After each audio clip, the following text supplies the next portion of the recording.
Hello, நமஸ்காரம். இன்றைக்கி மடிப்பாக்கம் சுந்தரி மேமேட்டு கிச்சனில் ஒரு அங்காய பொடி எப்படி பண்ணுறதுங்கிறத தான் பார்க்க போகிறோம். இந்த அங்காய பொடி பிரசவித்த வாளுக்கு ரொம்ப நல்லது. குழந்த பிறந்த வாளுக்கு பிசைஞ்சு சாதத்தில் போட்டு பிசைஞ்சு கொடுத்தோம்னா வயத்தில் உள்ள புண்ணெல்லாம் நல்லா ஆற்றிடும். நம்மளுக்கே ஒரு சமயம் வயிறு சரியில்லாமல் இருக்கும். அந்த டைமில் இதை பொடி பண்ணி வச்சுருந்தோம்னாக்க எப்பயாவது எடுத்து போட்டு அதையும் சாப்பிட்டோம்னாக்கா நம்மளுக்கும் உடம்புக்கு ரொம்ப நல்லது. உடம்பே நல்லா கலகலன்னு இருக்கும். வாரத்தில் ஒரு நாள் 2 நாள் போட்டு சாப்பிட்டுட்டு அதுக்கப்புறம் சாம்பாரோ ரசமோ நம்ம போட்டு சாப்பிடலாம். இது கைவசம் எப்போவுமே பண்ணி வச்சுக்கிறது ரொம்ப நல்லது. இந்த அங்காயப்பொடி அவ்வளோ மருத்துவ குணம் நிறைய இருக்கிறதுனால, அதுவும் சுண்டைக்காய் பர்டிகுலராக நிறையா சாப்பிட்றது ரொம்ப நல்லது. சுண்டைக்காய், வேப்பம்பு எல்லாமே உடம்புக்கு நல்லது. அந்த துவர்ப்பு சுவை கசப்பு சுவை ரெண்டையுமே நம்ம சாப்பிட்றதில்ல. இந்த மாதிரி அங்காயப்பொடி பண்ணி வச்சிருந்தோன்னா அதில் கசப்பும் துவர்ப்பும் கிடச்சிரும் நம்மளுக்கு. மற்ற சுவையெல்லாம் எப்படியோ சாப்பிட்டுடுறோம். அதனால் இந்த அங்காயப்பொடி எப்படி பண்ணலாம் அப்படிங்கிறத பார்ப்போம். ரெண்டாவது, இந்த குழந்தைகளுக்கு நாக்குப்பூச்சிலாம் இருக்கும். சில குழந்தைகளுக்கு கீரைப்பூச்சி அப்படின்பா. அந்த மாதிரி இருக்கிற குழந்தைகளுக்கு கூட இதை சாத்தில் போட்டு கொஞ்சம் நெய்யை விட்டு பிசைஞ்சு கொடுத்தோம்னாக்க குழந்தைகளுக்கு அந்த வயிறெல்லாம் சுத்தமாகி நல்லா ஆரோக்கியமாக இருக்கும். வாங்க இப்போ எப்படி பண்ணுறதுங்கிறத பார்ப்போம். வெங்காய பொடிக்க மெயினாக சுண்டைக்காய் தான். இந்த சுண்டைக்காய் சாப்பிட்றது நிறைய பெனிஃபிட்ஸ் இருக்குது நம்மளுக்கு. இது கேன்சர் செல்ஸ் எல்லாம் அழிச்சிடும் அப்படிங்கிற, அதனால் நிறைய சுண்டைக்காய் சாப்பிட்லாம். அந்த விதை நல்ல இது மலச்சிக்கலுக்கெல்லாம் நல்ல சிறந்த மருந்தாக இருக்கும். அதே மாதிரி வேப்பம்பு வயத்தில் உள்ள பூச்சிகள் எல்லாத்தையும் அழிச்சிடும். சின்ன சின்ன நாக்குப்பூச்சி இருக்கும் குழந்தைகளுக்கெல்லாம். இப்படி வாரத்தில் ஒரு நாள் இதை போட்டு சாப்பாடு பிசைஞ்சு கொடுத்தோம்னாக்கா, நெய் விட்டு பிசைஞ்சு கொடுத்தோம்னாக்கா வயத்தில் உள்ள நாக்குப்பூச்சியெல்லாம் போய் குழந்தைகள் நல்லா சாப்பிடும், ஆரோக்கியமாக இருக்கும். மிளகு ஜீரகம் எப்போவுமே உடம்புக்கு நல்லது தான். அதனால் அது பெருங்காயம் வாய்வு கலைக்குங்கிறதுனால அந்த பெருங்காயம். இது மணத்தக்காளி வத்தலில் நிறைய அயன் இருக்குது. அதே மாதிரி வயத்தில் உள்ள புண்ணையும் ஆற்றும். புள்ள பெற்ற வாளுக்கெல்லாம் வயிறு புண்ணாக இருக்கும். அவளுக்கெல்லாம் இந்த மாதிரி இந்த அங்காயப்பொடியை போட்டு பிசைஞ்சு சாதம் கொடுக்கறது அவள் வயத்தில் உள்ள புண்ணெல்லாம் சீக்கிரமாக ஆறும். கொத்தமல்லி வேற பித்தத்துக்கு ரொம்ப நல்லது. அதனால் இது கொத்தமல்லி வேற நம்ம சேர்த்துருக்கோம். துவரம்பருப்பு ஆஸ் யூஷுவல் ப்ரோட்டீன் அதிகம். அதனால் வெறும் இது ஒண்டி போட்டு பண்ணுறத ரொம்ப கசப்பாக இருக்க மாதிரியே இருக்கும். அதுக்கும் இந்த துவரம்பருப்பு சேர்க்கறது உடம்புக்கு நல்லது. இதில் ஒரே ஒரு காஞ்ச மிளகாய் போட்டிருக்கோம் வரப்புக்கு. மற்றதெல்லாம் மிளகு காரம் தான். இதில் புள்ளப்பத்தாளுக்கு ரொம்ப மிளகா சேர்க்கக்கூடாதுங்கிறதுனால மிளகு காரம் ஒண்டி தான் இருக்கும். இப்போ ஸ்டவ்வை பற்ற வச்சுட்டு ஒரு வானல் அடுப்பில் போட்டுட்டு இந்த அளவுக்கு கட்டி பெருங்காயத்தை எடுத்து 1/4 ஸ்பூன் எண்ணெயை விட்டு நல்லா பொரிச்சுக்கணும்.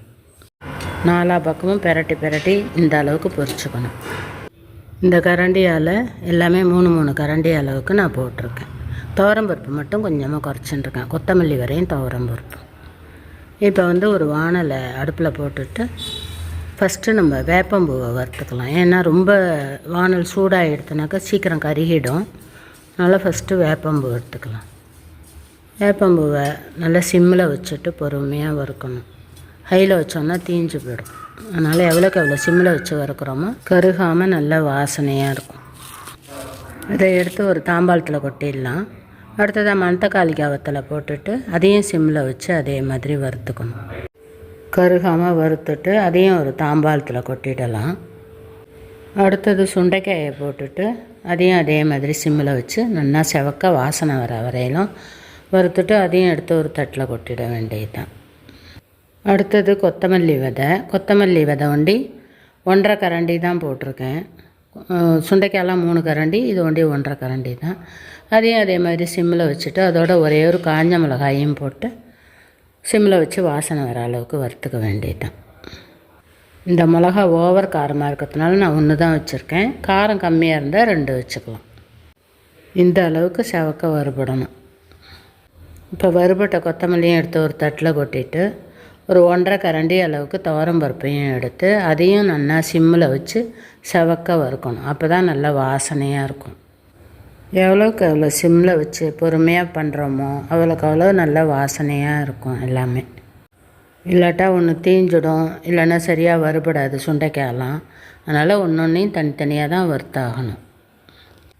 நல்லா செவக்கிற அளவுக்கு வறுத்துட்டோன்னா துவரம் பருப்பையும் அதையும் எடுத்து அதே தட்டிலையே கொட்டிடலாம். இப்போ நம்ம லாஸ்ட்டாக அந்த வானல்லையே ஒரு 1.5 ஸ்பூன் அளவுக்கு மிளகு சேர்த்துக்கலாம். மிளகு நல்லா செவக்கிற அளவுக்கு வறுபடணும். இந்த அங்காய பொடிக்கு இந்த மிளகு உண்டி தான் காரங்கிறதுனால மிளகு காரம் மட்டும்தான் அதுக்கு, மிளகா ரொம்ப போட போகிறது இல்லை. அதனால் 1.5 ஸ்பூன் தாராளமாக போட்டுக்கலாம். இந்த மிளகு படப்படன்னு பொரியிற ஸ்டேஜில் 1 ஸ்பூன் ஜீரகத்தையும் போட்டுட்டு நம்ம ஸ்டவ்வை ஆஃப் பண்ணிடலாம். அந்த சூட்டுலேயே ஜீரகமும் வறுபட்டுடும். பெருங்காயத்தை இந்த அளவுக்கு பொரிச்சுக்கணும். மிளகு ஜீரகத்தையும் வறுத்துன்ட்டு ஓரளவு சுண்டைக்காயெல்லாம் இப்படி பண்ணினோன்னாக்கா பொடியாகிற அளவுக்கு வறுத்துக்கணும். அதே மாதிரி மணத்தக்காளி எல்லாத்தையும் நல்லா பொடி பண்ணுற அளவுக்கு, கையால் பொடி பண்ணாலே வர அளவுக்கு நல்லா வறுத்துனுடணும். இது கொத்தமல்லி வேறு வாசனை வர அளவுக்கு வறுத்துக்கணும். துவரம் பருப்பையும் அதே மாதிரி சிம்மில் வச்சு செவக்க வறுத்துக்கணும். செவக்க வறுத்தா தான் வாசனையாக இருக்கும். இது வேப்பம்பு, இதை கொஞ்சம் ஜாக்கிரதையாக வறுக்கணும். போட்ட உடனேவே கருகிடும். அதனால் பொறுமையாக தான் வறுக்கணும். எல்லாத்தையும் இதே மாதிரி நல்லா வறுத்துட்டு கொஞ்சமாக உப்பு போட்டு மிக்சியில் பொடி பண்ணி வைக்க வேண்டியது தான். சுண்டைக்காயிலையும் மணத்தக்காளிக்காயிலையும் உப்பு போட்டிருந்ததுனாக்க நம்ம உப்பே போட வேண்டாம். பொடி பண்ணிவிட்டு வேணும்னா அப்புறமா டேஸ்ட் பண்ணி பார்த்துட்டு வேணும்னா போட்டுக்கலாம். இதில் உங்களுக்கு காஞ்ச கருவேப்பிலை இருந்ததுன்னா அதையும் ஒரு கைப்பிடி அளவுக்கு போட்டு வறுத்துட்டு போட்டு பொடி பண்ணால் வாசனையாக இருக்கும். ஆனால் இதுதான் ஒரிஜினல் வெங்காய பொடி. இதுதான் நல்ல வாசனையாக இருக்கும். கருவேப்பிலை போடுறது கருவேப்பிலையோட வாசனை வரும். அதனால் தேவையில்லை, வேணுங்கிறவா போட்டுக்கலாம். இப்போ வறுத்த சாமான் எல்லாத்தையும் மிக்சியில் போட்டுட்டு கொஞ்சம் உப்பையும் போட்டு நல்லா நைஸாக பொடி பண்ணிட வேண்டியது தான். இப்போ நம்ம சூடான சாதத்தில் ஒரு 2 ஸ்பூன் நெய்யை விட்டுட்டு இந்த வெங்காய பொடியை போட்டு கலந்து ஒரு 3 உருண்டை ஃபஸ்ட்டு சாப்பிட்டுட்டோன்னா வயிற்றில் உள்ள புண்ணெல்லாம் நல்லா ஆற்றிடும். இது நல்ல மணத்தக்காளிக்காய், சுண்டைக்காய், வேப்பம்பு வாசனையோட சூப்பராக இருக்கும். இந்த பொடி 6 மாதம் ஆனால் கூட வீணாக போகாது. நீங்களும் இது போல் செஞ்சு பார்த்துட்டு எப்படி இருந்ததுங்கிறத கமெண்ட்டில் சொல்லுங்க. லைக் பண்ணுங்க, ஷேர் பண்ணுங்க, சப்ஸ்கிரைப் பண்ணுங்க. தேங்க்யூ ஃபார் வாட்சிங். நெக்ஸ்ட் வீடியோவில் பார்க்கலாம்.